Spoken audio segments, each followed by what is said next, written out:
आप सभी को प्रणाम। जय गुरुदेव। आज के इस अध्याय से पहले सभी मिलकर गायत्री मंत्र करेंगे। ओम भूर्भुवः स्वः तत्सवितुर्वरेण्यं भर्गो देवस्य धीमहि धियो यो नः प्रचोदयात्। पिछले अध्ययन में हम सभी ने सुना, सृष्टि के आरंभ में दो मूल तत्व होते हैं, एक अत्यंत सूक्ष्म प्रकाशमय तत्व और दूसरा स्थूल अंधकारमय तत्व। प्रकाश, उष्णता और गति प्रथम तत्व के गुण हैं। प्रथम तत्व प्रकाश प्रेरक और अपनी क्रिया करने में असमर्थ है, स्त्री रूप या प्रकृति रूप है। हमारी भौतिक सृष्टि में उत्पत्ति का कार्य प्रथम तत्व द्वारा ही संपन्न होता है। आगे सुनेंगे। उष्णता द्वारा ही पदार्थ सूक्ष्म रूप में परिणत हो सकते हैं। सब तरह की उत्पत्ति, वृद्धि और संयोग इन दोनों तत्वों द्वारा ही होते हैं। सूक्ष्मता होने से उसमें प्रकाश का प्रवेश विशेष रूप से होता है और स्थूलता होने से प्रकाश में कमी आ जाती है। उदाहरण के लिए, घी जब स्थूल या जमे हुए रूप में रहता है तो उसमें प्रकाश का प्रवेश नहीं हो सकता। अगर कोई अन्य पदार्थ उसमें पड़ गया हो तो उसका भी पता नहीं चलता, पर जब हमें उसे उष्णता द्वारा गर्म करके पतला कर देते हैं तो उसकी तली में पड़े तिनके तक को भी देख सकते हैं।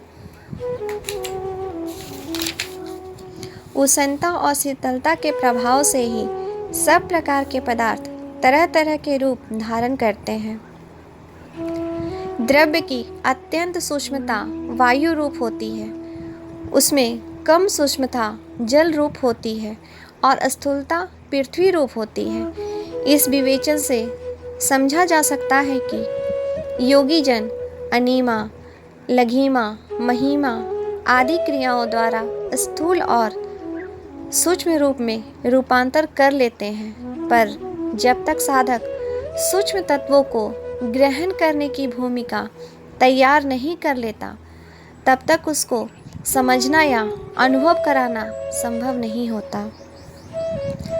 समस्त विश्व चैतन्यमय बन जाए, इसके लिए प्रकाश उसके बाहर और भीतरी भाग में प्रविष्ट होता है।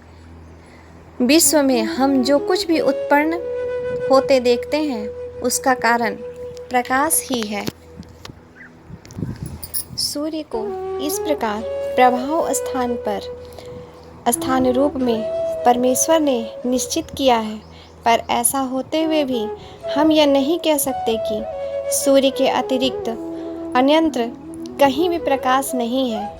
भगवान सूर्य स्थावर जंगम विश्व का आत्मा उदित हुआ है। यह उपासना का मंत्र संध्या समय हम बोलते हैं। सूर्य ही हमारे जगत का आत्मा है। पुरुष बिना स्त्री जिस प्रकार निष्फल रहती है, उसी प्रकार सूर्य बिना पृथ्वी भी बांध्या के समान है।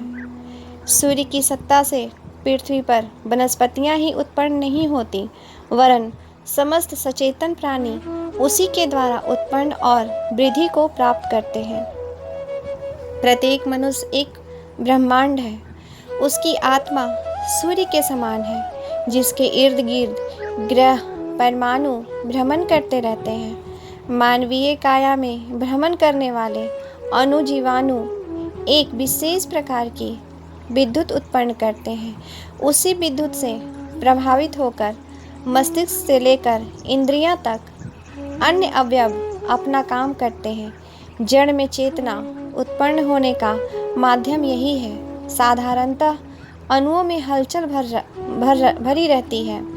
चिंतन तथा अनुभूति उनमें नहीं है, पर मानवीय विद्युत, जिसे प्राण कहा जाता है, जड़ अणुओं के समूह में चेतना, विचारना एवं अनुभूति उत्पन्न कर देती है और सजीव जीवन आरंभ कर देती है।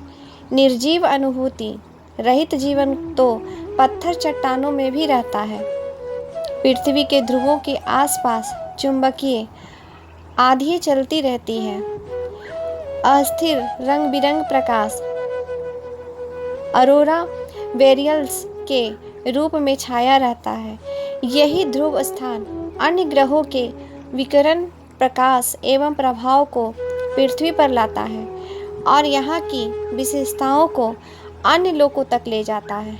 इस ध्रुवीय क्षेत्र को ब्रह्मांड का संपर्क सूत्र कह सकते हैं। इस ध्रुव केंद्रों के माध्यम से चलने वाले अंतर्ग्रही पर्यावर्तन के बलबूते ही धरती अपनी वर्तमान परिस्थितियों में बनी हुई है।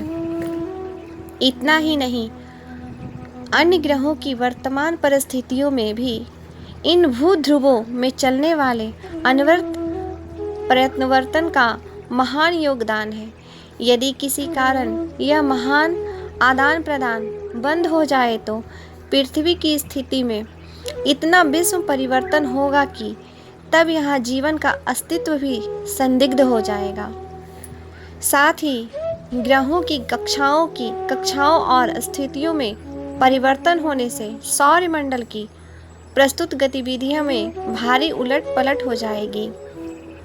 भूध्रुवों के माध्यम से होने वाले प्रत्यावर्तन ही अपने सौरमंडल की वर्तमान परिस्थिति बनाए हुए है। तनिक से क्षेत्र में होने वाला तनिक सा क्रियाकलाप पृथ्वी, सौरमंडल और उस सौरमंडल के महासूर्य के प्रदक्षिणा क्रम में कितना भारी योगदान कर रहा है, इस तथ्य पर जितनी गहराई से विचार किया जाए उतना ही अधिक मर्मार्मिक रहस्योद्घाटन होता चला जाता है। मनुष्य का अंतःकरण भी ऐसे ही चेतना का ध्रुव स्थान है। इसके भीतर इच्छा शक्ति, भावना शक्ति, संकल्प शक्ति, आकर्षण शक्ति, विकर्षण शक्ति जैसी अनगिनत ज्ञात और अभिज्ञात क्षमताएं भरी पड़ी हैं। यदि उन्हें जागृत किया जा सके, उनका उपयोग करना सीखा जा सके तो इस विश्व ब्रह्मांड में समस्त शक्तियों का प्रवाह मानवीय सत्ता के भीतर उमड़ता प्रकट होता है। मानवीय अंतःकरण सौरमंडल के कार्य करने पर पथ प्रशस्त करते रहने वाले आकाश की तरह ही असीम है और उसमें जो कुछ भरा पड़ा है उसे अंतरिक्ष आकाश से कहीं अधिक शक्तिशाली समझा जाना चाहिए। इतना सब होते हुए भी पता नहीं किस कारण हम अपनी करत लगत संप्रदा से अपरिचित बने हुए हैं। यदि किसी प्रकार अपने मूल ऊर्जा स्रोत से संपर्क स्थापित किया जा सके तो नाभिकीय महासागर की तरह चैतन्य ऊर्जा से जुड़कर वरिष्ठ सत्ता से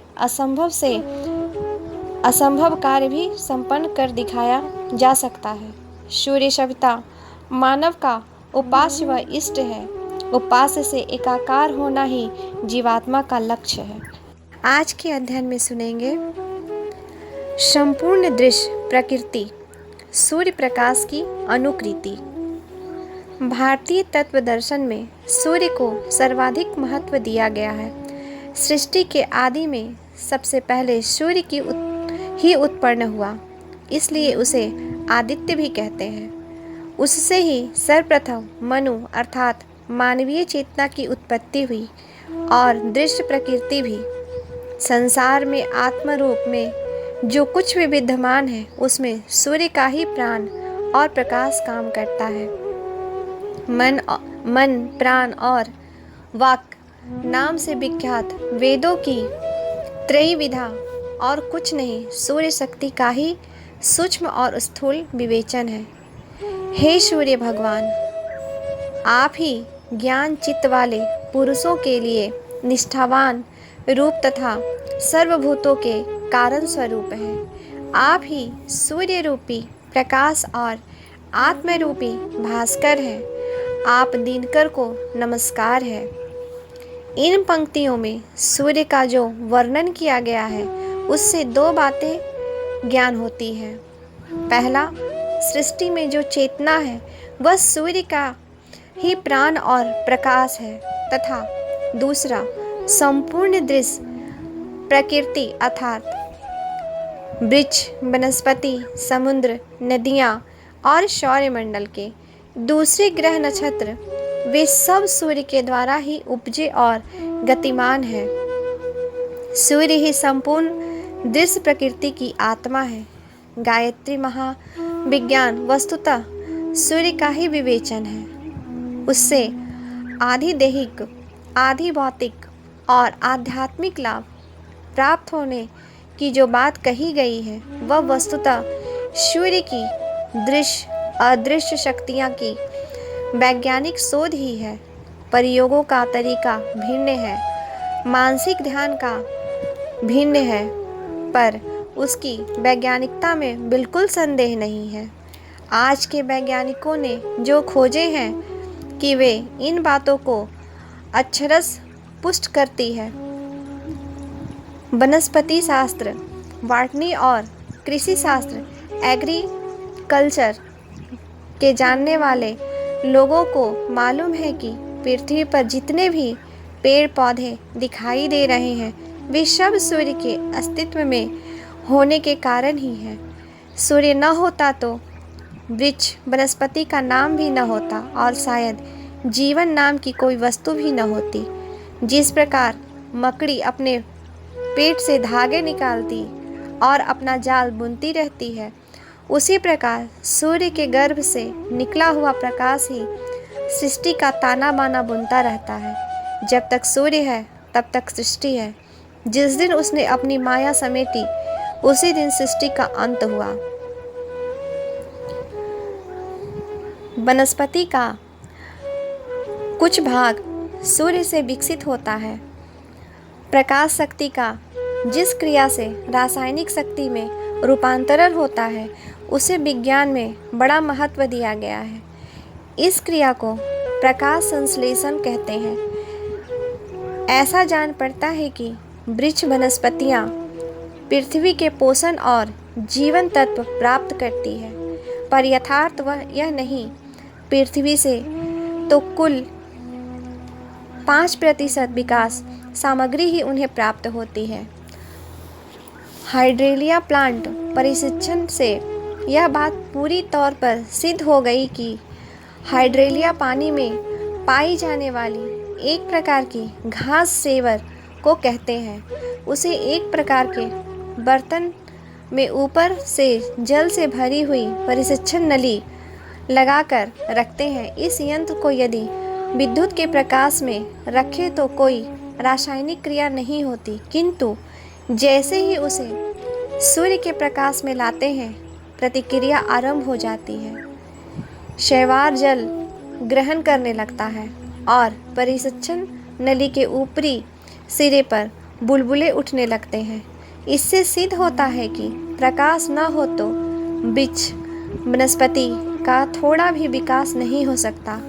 किसी पौधे को डिब्बे में बंद करके इस तरह रख दिया जाए कि उसमें सूर्य के प्रकाश की किरणें बिल्कुल न पड़े तो वह पौधा बढ़ेगा नहीं, पीला पड़कर मुरझा जाएगा। यदि उसे फिर धूप में ले आए तो उसमें फिर से हरियाली आ जाएगी।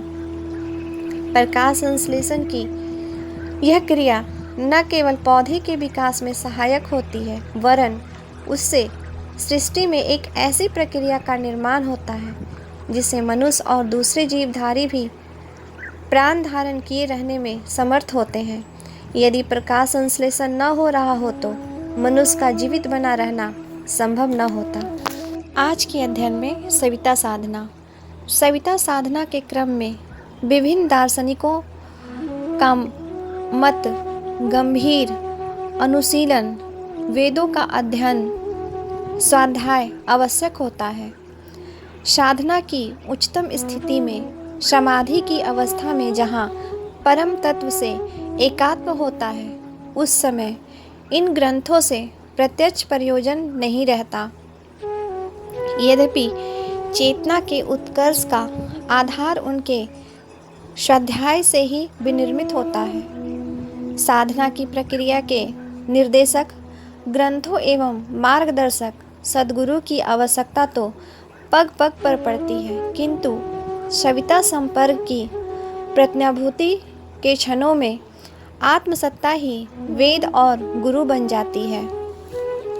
कुंडलिनी साधना के समय सुषुम्ना प्रवाह में जब प्राण ऊर्जा प्रविष्ट होकर ऊर्ध्वरोहण करती है, तब अति चेतन में जो प्रकाश संव्याप्त होता है, सूक्ष्मदर्शियों ने उसका ध्वनियम प्रतीक ओम को ही बतलाया है।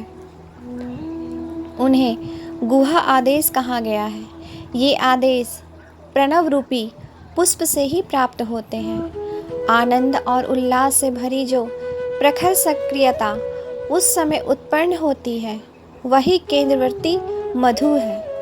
पूर्ववर्ती 4 मधु नाड़ियों से प्रभावित जो मधु रस साधक को प्राप्त होता है, उससे अन्य आदि रस यानी पौष्टिकता, इंद्रियों की स्वास्थ्यता, सक्रियता, तेजस्विता, वीर्य एवं यश प्राप्त होता है। ये ही 4 प्रकार के मधु रस है, किंतु जो 5वां मधुवर्ती मधु है, वह रसों का भी रस है। वही रसों के रस है। वे दिव्य अनुभूतियाँ ही सर्वोत्तम मधु हैं। वेद ही रस है। ये दिव्य अनुभूतियाँ उनका भी रस है। वेद ही अमृत है और ये उनका भी अमृत है। पंचकोशी साधना की दृष्टि से इस तत्व को यूँ समझना होगा कि अन्य आदि रस की उत्पत्ति का मतलब है अन्नमय कोष्ठ की पुष्टि, जिससे प्रखरता उत्पन्न होती है, प्राण शक्ति बढ़ती है तथा प्राणमय कोश की इस प्रकार हुई सक्रियता से यश वृद्धि होती है। इंद्रियों का अधिपति मन है, अतः उनकी उत्पत्ति का अर्थ है मनोमय कोश की सिद्धि। वीर्य की पुष्टि विज्ञानमय कोश की सिद्धि का आधार है। तेज की उत्पत्ति से अक्षय, आनंद, उल्लास की उपलब्धि होती है। यही अन्नमय कोश की सिद्धि है। ये सिद्धियाँ सविता की चतुर्वर्गी किरणों से संपर्क का परिणाम होती है। सविता की ऊर्ध्वगामी किरणें उस अनुभूति का बोध कराती है जो अमृतों का भी अमृत है, जिसे योग की भाषा में निर्विज्ञ समाधि, धर्मेद समाधि, स्वरूप प्रतिष्ठा, जीवन मुक्ति आदि के रूप में कहा गया है। सविता के मध्यवर्ती मधु का पान इसी स्थिति में होता है। सविता साधना की सर्वोच्च उपलब्धि, चरम परिणति यही है। वशिष्ठ पद पाने पर यह संभव होता है। सविता के उस अमृत का साक्षात्कार करना ही उसका पान है। यही समिष्ट प्राण है, प्राणों का आधार है, जीवनों का जीवन है। अपने अमृत रस से परम तृप्ति देने वाले यही सविता देवता, समिष्ट चेतना, परम ब्रह्म, गायत्री साधकों के उपास्य व इष्ट है। आज के लिए यहीं तक। आप सभी को प्रणाम। जय गुरुदेव।